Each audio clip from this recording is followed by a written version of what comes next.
Good morning, everyone. Today is the class subject accountancy, chapter 8 trial balance. In previous class, we will learn the meaning of trial balance, the characteristics of trial balance, and the object of trial balance.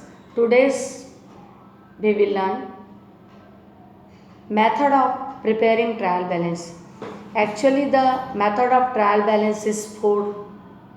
First is total method, second is elimination of equal total method, the next is balancing method, the next is total and balancing method. Let me start method first, total method.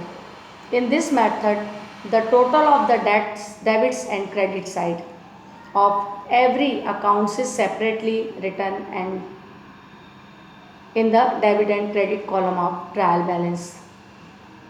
The total both side must be equal. It is not equal. There are certain error which should be located and rectified. हम यदि total जो laser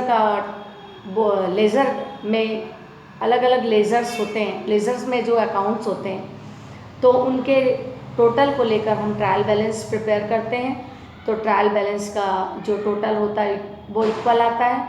और यदि किसी कारण से trial balance का total equal नहीं आ रहा है तो फिर ऐसी स्थिति में किसी ना किसी प्रकार से उसमें कोई एरर मौजूद है.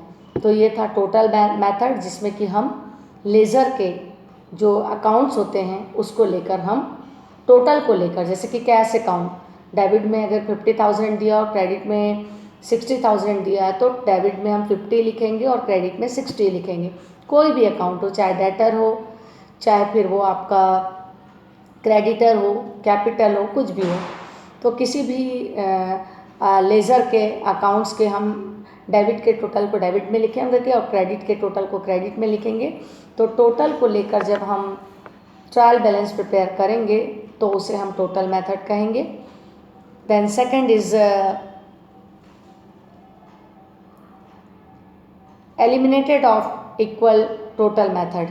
In this method, those accounts whose debit and credit side is equal, यदि किसी अकाउंट के डेबिट और क्रेडिट का टोटल इक्वल है तो उसको हम एलिमिनेट कर देंगे, उसको हम ट्रायल बैलेंस में शामिल नहीं करेंगे और उसके बाद टोटल को लेकर हम ट्रायल बैलेंस तैयार करेंगे. जैसे कि राम का अकाउंट डेबिट में 5,000 और क्रेडिट में भी 5,000 है तो उसको हम वहाँ से एलिमिनेट कर देंगे और जितने भी अकाउंट्स हैं डेबिट के टोटल को डेबिट में लिखेंगे और क्रेडिट के टोटल को क्रेडिट में लिखेंगे.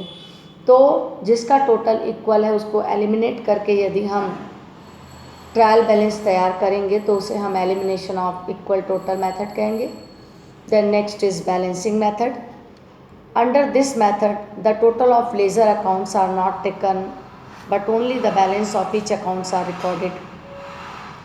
यदि हम किसी अकाउंट्स के डेबिट और क्रेडिट के बैलेंस को, जैसे कि डेबिट में दिया है कैश में 40,000 और क्रेडिट में दिया 60,000, तो 60 में 40 गया 20,000 को हम वहाँ लिखेंगे जिधर का टोटल बड़ा है. तो इस तरीके से जब हम बैलेंस को लेकर ट्रायल बैलेंस प्रिपेयर करेंगे तो उसे हम बैलेंसिंग मेथड के नाम से जानेंगे. Then last is total and balancing method. ये जो टोटल और बैलेंसिंग मेथड होता है इसमें जो है लेज़र का टोटल भी लेंगे और टोटल लेज़र का बैलेंस भी लेंगे. लेज़र का टोटल और बैलेंस को लेकर यदि हम ट्रायल बैलेंस प्रिपेयर करेंगे तो उसे हम टोटल और बैलेंसिंग मेथड के नाम से जानेंगे. तो ये मैंने आपको ट्रायल बैलेंस का 4 मेथड बताया. फर्स्ट आपका टोटल मेथड, सेकंड जो है elimination of total method, third is total and balancing method. First is total method, second is eliminated of total method, third is balancing method, then fourth is total and balancing method. Okay, thank you.